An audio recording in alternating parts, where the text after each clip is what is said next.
Iron Age, Pulp Rev, Comic Skates, Superversive, and indies throughout the known universe, we've got thousands of creators and millions of aspirants out there hammering away at the next wave of independent media. It's my job to round it all up for you week by week so you can find something new. So smite that subscribe button and leave a like to light the beacon for the next weary traveler. What's going on? Let's embark on our weekly quest and find out. Updates. Submissions for Anvil Magazine number 4 continue. Get 'em in. Now seeking funding, Collabr, an app to help writers and artists find each other in the massive crush of the internet. Slated to offer networking, communications, visibility, with eyes on resources and mechanisms to assist creatives in many of the challenges they might face along the way. Take a look.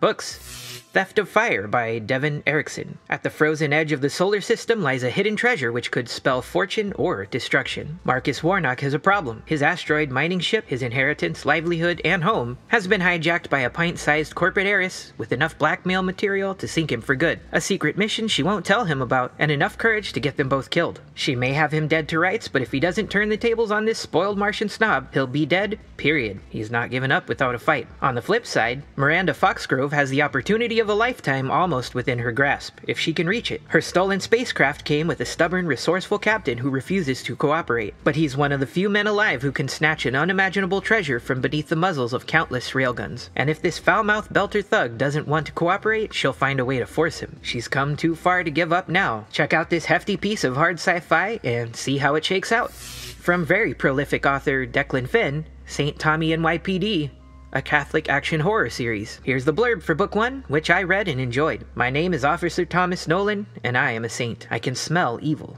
I show mercy to the lesser criminals, the desperate. Even those I've put behind bars seem to like me. But now there's a serial killer bringing darkness beyond imagination to my city. I can smell his stench a mile away. But how can I prove it? How do you do forensics on a killer possessed by a demon? The St. Tommy series is complete at 12 books, so there's no reason not to check it out today. And a debut from author and YouTuber John A. Douglas that most of y'all probably know about anyway. The Black Crown Age of Adventures, Book 1. In the dying days of the Age of Adventures, the Orc Wars have ended. The Crown Pantheon slaughtered the marauding orcs and returned peace to the continent of Evergrad. But among the many half-orcs left in the wake of the war, one was Prince Rhaegoth Brightsworn, son of a notorious orc warlord and a human queen. After 17 years of isolation, Rhaegoth is forced out of his life of luxury and into exile on the eve of his crowning, before he can receive the magic sigil that proves his royal birth. Bereft of his identity, he embarks on a quest to reach his father's tribe in the lawless wilds. With a ragtag bunch of new allies, he'll cross the kingdoms of the Crown Pantheon with nefarious forces on his heels. The Black Crown is a coming-of-age epic fantasy with action, adventure, intrigue, dragons, dark abominations, and most of all, orcs.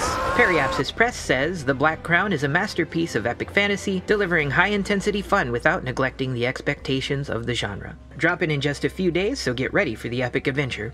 Comics. In Blood and the Sword, two swords for hire find themselves on an adventure after accepting what should have been a simple gig. This story comes from the imagination of Richard Embry and his 5-year-old daughter, Kailani. It was her love for animals that led to her creating the alligator humanoid character Mango. After a conversation about the character, Richard was inspired to bring the character to life and started writing the script for Blood and the Sword. These two sellswords, Valen and Mango, find themselves on this unwanted adventure. When nothing goes as planned, they land themselves in a fight for their lives. Check out this nice-looking comic with an intriguing origin.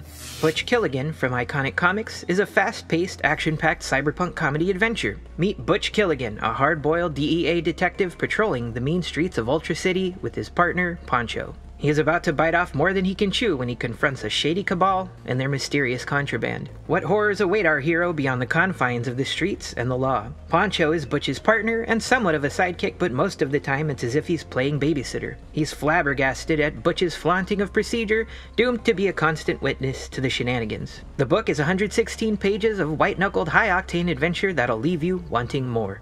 Games. In case you missed it, YouTuber Nookrium searches the nooks and crannies of the net for great indie strategy and RPGs. This week he covered several free indie games and a few I couldn't ignore.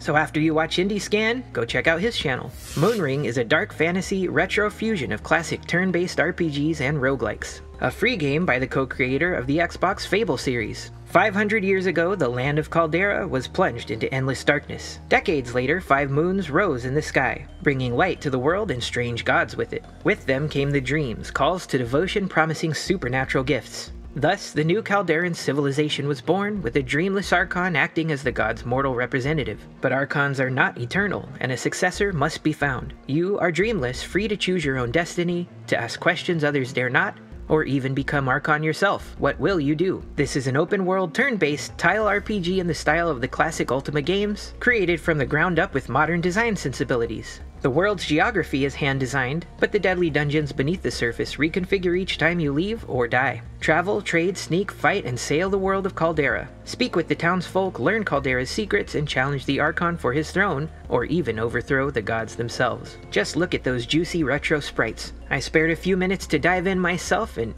it feels good. From Noblemaster, a Command & Conquer inspired post-apocalyptic RTS. Take command and fight it out in a cataclysmic timeline. Wage wars solo against the AI, or take on your friends in cross-platform multiplayer matches. Form teams and clans and fight co-op style with the AI and other players for the ultimate victory. Features day-night cycles, rain, snow, wind, and solar flare activity. A deep campaign and storyline of humanity after the cataclysm. Factions come with their own specializations, such as stealth, robots, drones, or shields. A challenging AI for both single and multiplayer matches with co-op play. Common troops for land, sea, and air warfare are available to all factions. Specialized elements such as stealth, shields, EMP weapons, nukes, portals, orbital weapons, assimilators, and other troops and structures provide for additional variety. And modding. A map editor is included, allowing for player-modded maps, including player-modded campaigns. There's way too much here not to check out for free.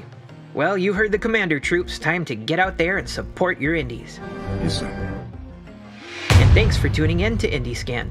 This is just a taste of what's going on in the scene. You can support the weekly roundup by subscribing here and buying my books and merch. Till next time, my friends, good journey.